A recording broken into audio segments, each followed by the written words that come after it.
호해를 낳는다. 적대가 적대를 낳는다. 호해가 평화가 평화를 낳는다. 그렇다면 우리가 인정하고 안기 시작하면 다시 풀리기 시작할 것이다. 라고 봅니다.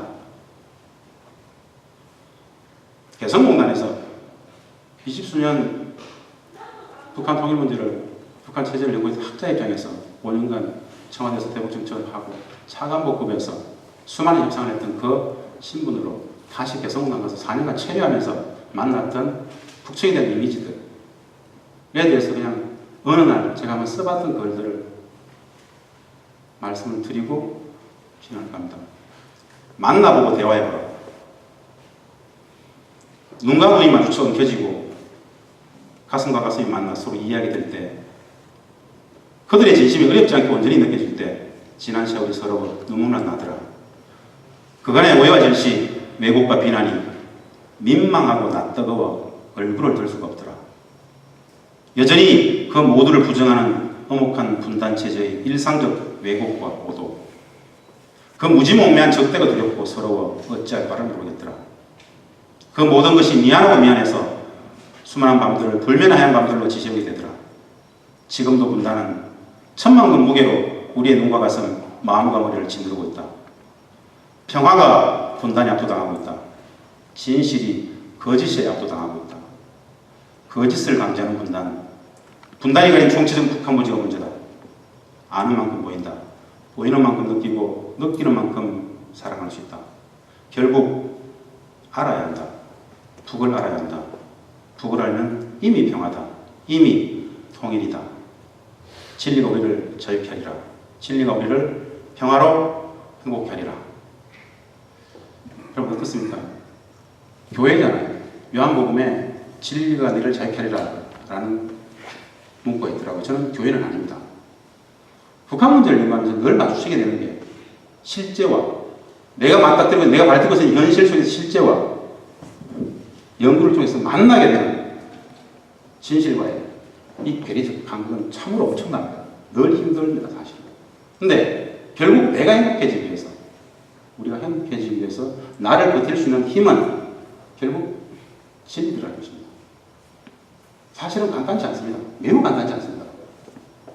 엄혹한 분단체제 속에서 레드 컴플렉스, 메카시즘, 종북, 좌파, 그 많은 담론들 속에서 학자적 입장에서 체험했던 이야기들을 나눈다는 것은 사실은 매우 간단치 않습니다만 이것이 우리가 행복해지는 길이라고 생각하기 때문에 이 정도 소개를 드립니다. 혹시 목사님 시간이 어느 정도 남았습니까? 지금 시간이 어떻게 되죠? 지금 7시 40분입니다. 질의응답도 받으시고. 네, 몇 분 정도 더 하면 될까요? 어떻게 할까요? 우리 생각으로 8시 생각했는데 한 8시 반? 네. 해가지고 질의응답은 침실실 가서 식사하시면서 하셔도 될 것 같아요. 그럴까요?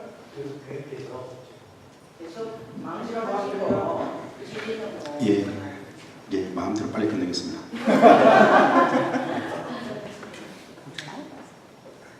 총체적 북한 문제에 대해서 기본만 말씀을 드리고 끝내겠습니다. 우리는 북한을 얼마나 알까요? 제가 늘 이제 주장하는, 늘 말씀드리고 싶은 이야기를 하고 싶은 겁니다.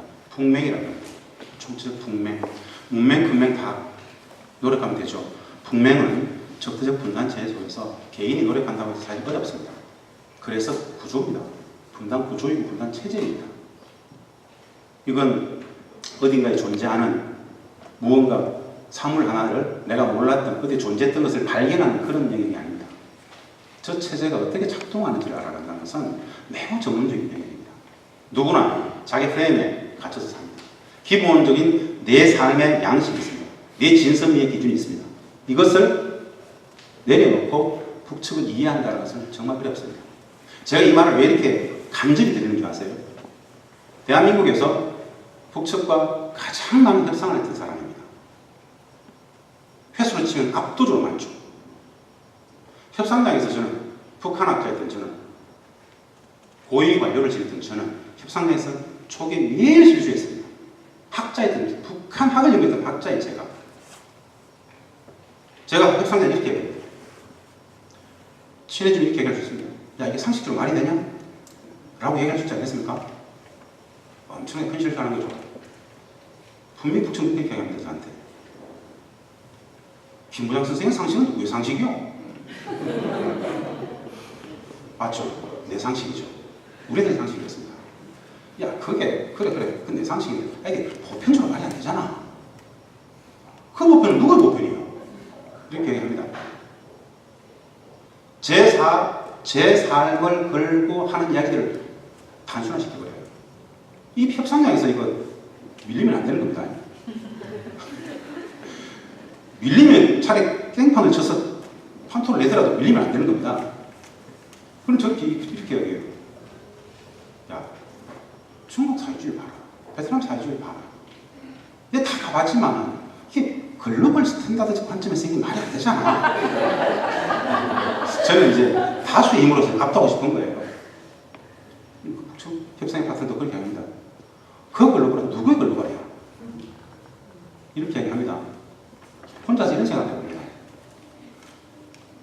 맞아. 이상하다, 이상하지 않다의 기준은 다수냐 소수냐의 문제입니다. 거기에 옳고 그름, 맞고 틀림, 잘못된, 나쁨, 선악은 없더라는 이야기를 해드리고 싶은 겁니다. 왜? 적이라고 이야기하면서 분단 체제를 심화시키려는 노력이라면 나빠, 잘못됐으라고 이야기하면 됩니다. 그 구조적인 불의 공동체를 넘어서 평화로 가려면 상대방을 인정한다라면 상대방을 인정한다는 게 그만큼 어려운 겁니다. 그래? 너네들의 체제와 제도가 그렇다고? 맞아? 그래, 오케이. 이것은 상호 인정입니다. 존중이죠. 인정이죠. 나도 인정받고 싶죠. 이 과정은 그네들의 사고체계, 생활양식, 가치, 규범을 인정해 주는 수밖에 없습니다. 제가 이렇게 말씀드립니다. 국가의 개념이 다르더라. 정치의 개념이 다르더라.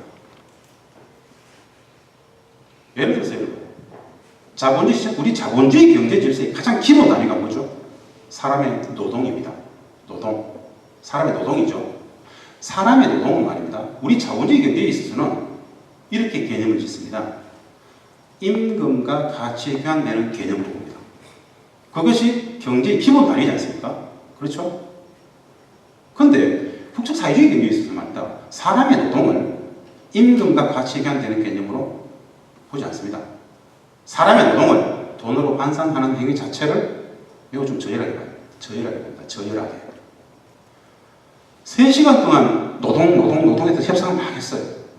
막 이야기를 했습니다. 그런데 3시간 동안 상대방이 썼던 노동의 개념과 제가 썼던 노동의 개념이 다릅니다. 노동의 개념이 이러면요. 그들은 고용과 피고용의 개념 자체가 없습니다. 고용과 피고용의 개념 자체가 없다고요. 기업에 온 사람들은 뭘까요? 국가적 조치에 의해서 국가가 주어진 분공, 고정 분공을 수행하기 위해서 인민위원회나 당이나 예전에 행정위 같은 그 조치에 의해서 파견되어 있는 겁니다.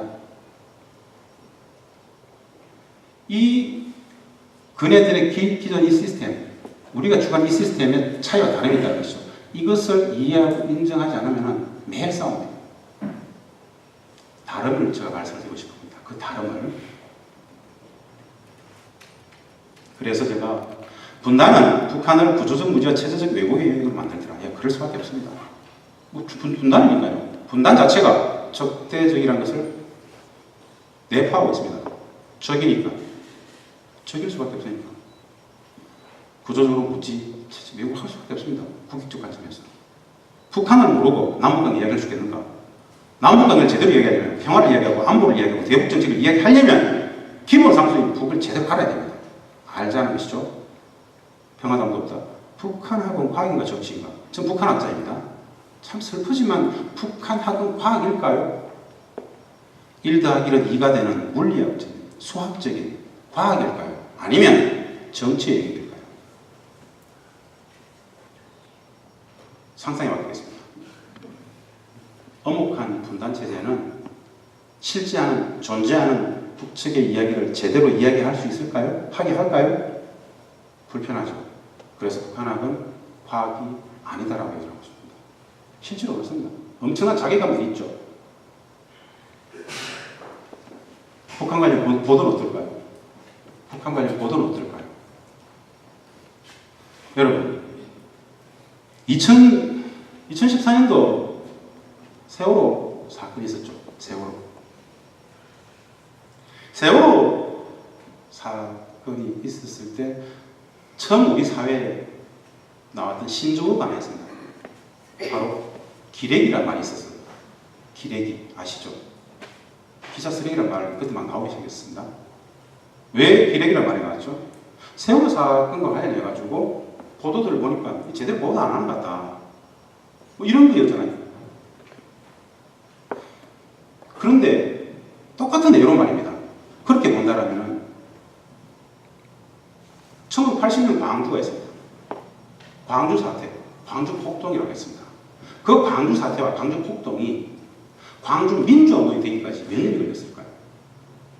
그 오랜 기간 동안 다 광주 관련 기사들은 또 다 기레기였죠.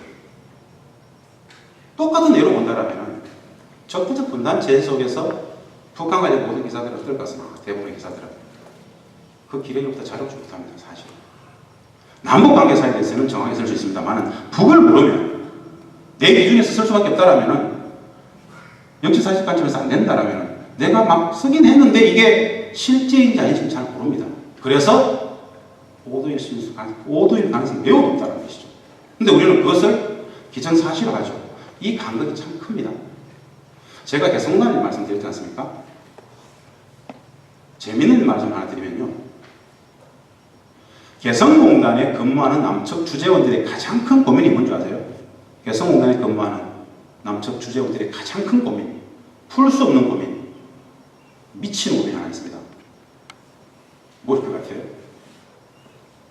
바로 서울에 있는 가족입니다. 왜? 개성공단에 근무하는 남측 주재원은요, 남자는 서울에 있는 자기 와이프를 설득을 못 시킵니다. 자기 아내조차 설득 못 시킵니다. 무슨 일이냐? 무슨 말이냐? 여보, 큰일 났어.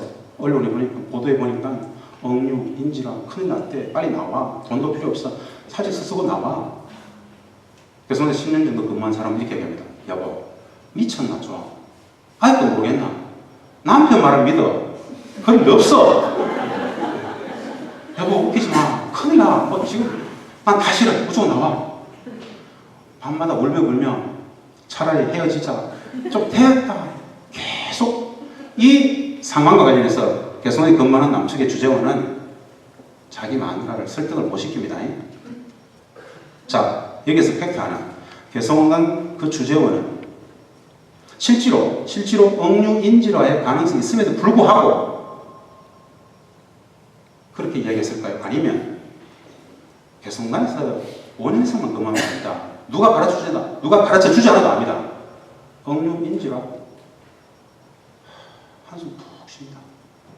누가 가르쳐 주지 않아도 만약에 유사시에 정말 무슨 일이 생기면 북측의 군대는 남측 근로자들부터 먼저 소개부터 하고 추방부터 하고 뭐라도 할 거다라는 생각을 가집니다. 이거 설득시켜 줄까요? 주변 사람들한테? 못 시킵니다.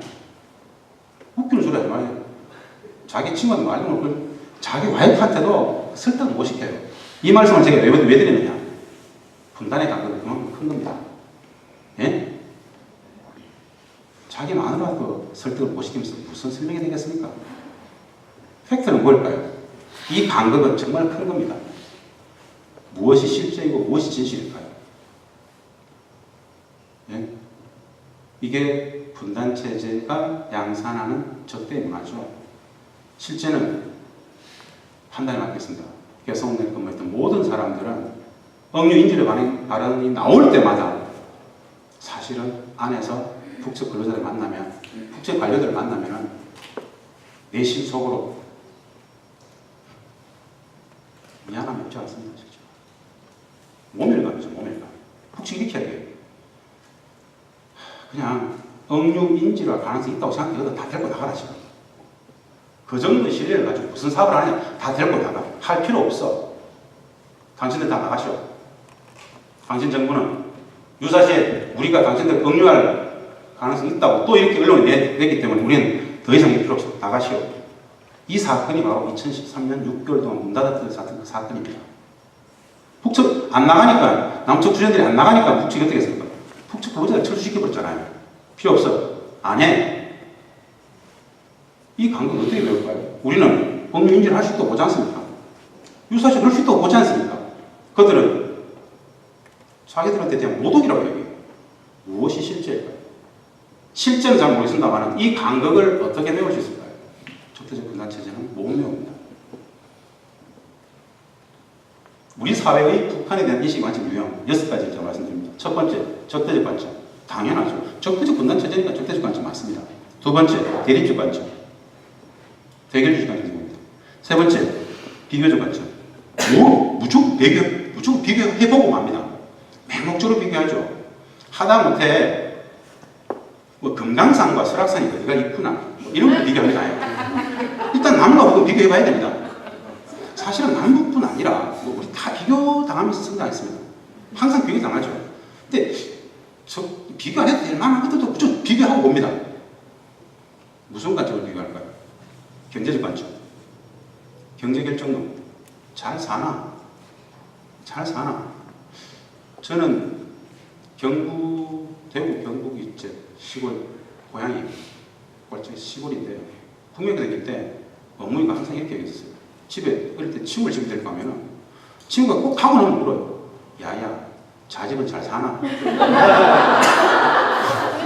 저는 어릴 때 예? 어머니 잘 안 가봐서 모르겠어요. 저 집에 돈 많나? 그 시절에는 실제로 돈이 행복이었습니다. 워낙 못 살았기 때문에 돈만 있으면 잘 살면 다 기분이 해결됐으니까 그걸 지금 이 경제 결정론적 관점에서 무조건 보려고 했죠. 북측에서 체류했던 우리 남측의 관료들이라든가 북한 체제를 연구하는 많은 사람들은 북한을 여행하는 많은 사람들은 여러분들 아시다시피 지금 전 세계 모든 나라 사람들이 북측을 지금 마음껏 여행하고 있죠. 우리만 못 갑니다. 마찬가지로 전 세계 모든 나라 사람들이 대한민국을 마음껏 여행합니다. 북측만 못 갑니다. 남과 북만, 북과 남만 서로 못 갈 뿐 다 외국인들 다 가보고 있습니다. 그들 이구동성은 북측을 다 갔다 와서 이렇게 하겠죠. 이게 내가 알던 북한 아닌데 이게들이 왜 이랬지? 무슨 일이 있을까? 내가 알던 북한은 펄벗고 굶주렸는데 다 어디 가는 거야? 참 왜 이렇게 많아? 왜 트래픽점이 걸리는 거야? 건물은 70층, 80층 이게 다 언제 썼어? 그러고 있단 말입니다. 우리는 언제적 북측을 이야기하고 있을까요? 1995년, 97년 고난의 당시에 펄벗고 굶주렸을 때 38만의 아사자가 발생했을 때 그때의 경우는 그대로 해석하고 있습니다. 20년이 지났는데 이 변화들에 대해서 우리는 눈 감고 있어요. 알아야 되겠죠. 알아야 됩니다. 알아야 내가 대책을 보지 않겠습니까?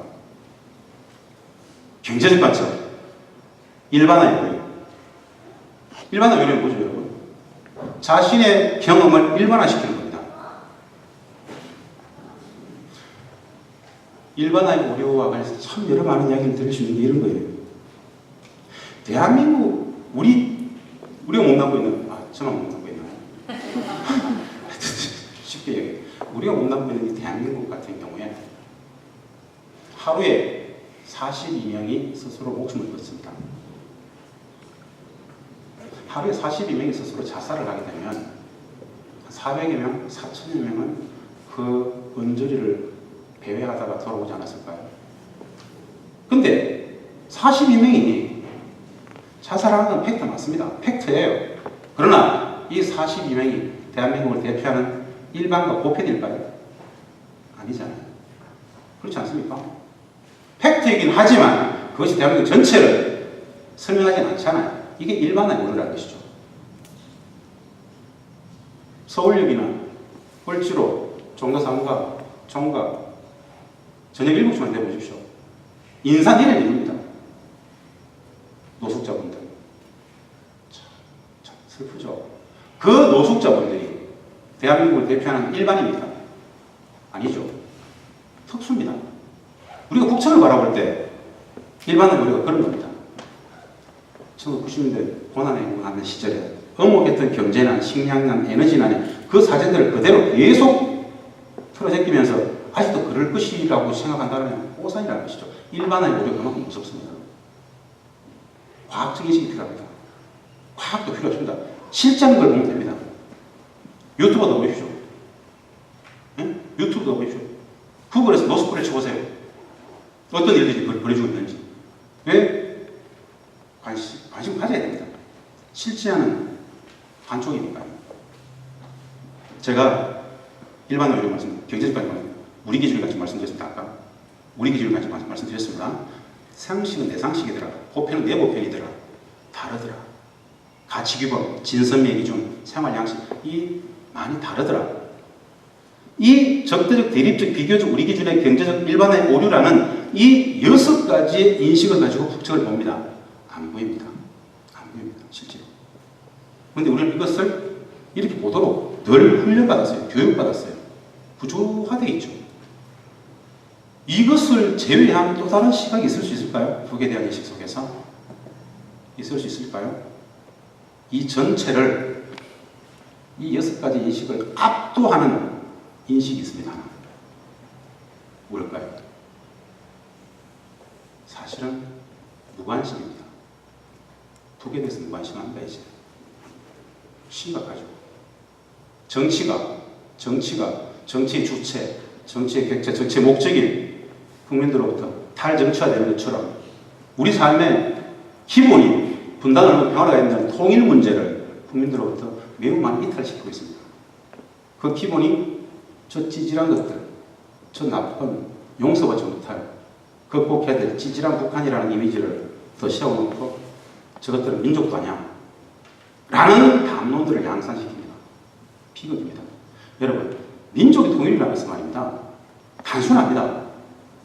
민족이라는 개념이 정말 어렵습니까? 무서운 개념일까요? 가족이 시족이 되고 시족이 부족이 되고 부족이 민족이 되었습니다. 민족은 가족입니다. 가족이 같이 살겠다는데 무슨 논리가 필요합니까? 무슨 이설이 있을 수 있겠어요? 그 분단은 국제정치적 패권의 결과로서 강제된 분단입니다. 우리가 다시 만나서 살겠다는데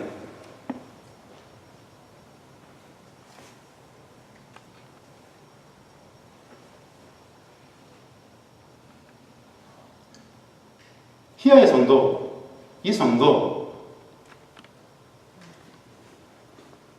여기에 틀린 소리는 없더라. 맞죠? 그냥 다른 소리더라. 이 말씀을 드립니다. 예, 이 정도까지 하고요. 제가 뭐 뒤에 쭉 준비했는데요. 이것들은 시간상 평화는 대한민국은 섬나라더라. 맞습니다. 우리가 적대하는 순간 우리 섬날 수밖에 없습니다. 남북간 상호작용하게더라. 우리는 이것만 보지만 철저한 상호작용 관계가 바로 분단의 관계입니다. 한반도 통일 코리아는 다시 말씀드리지만 하나, 상호 존중, 상호 인정, 그 간단한 태도, 정신, 원칙, 상호 존중을 하면 이거 지금 당장 시작되더라 라는 말씀을 드리면서 제 강의 마치겠습니다. 감사합니다.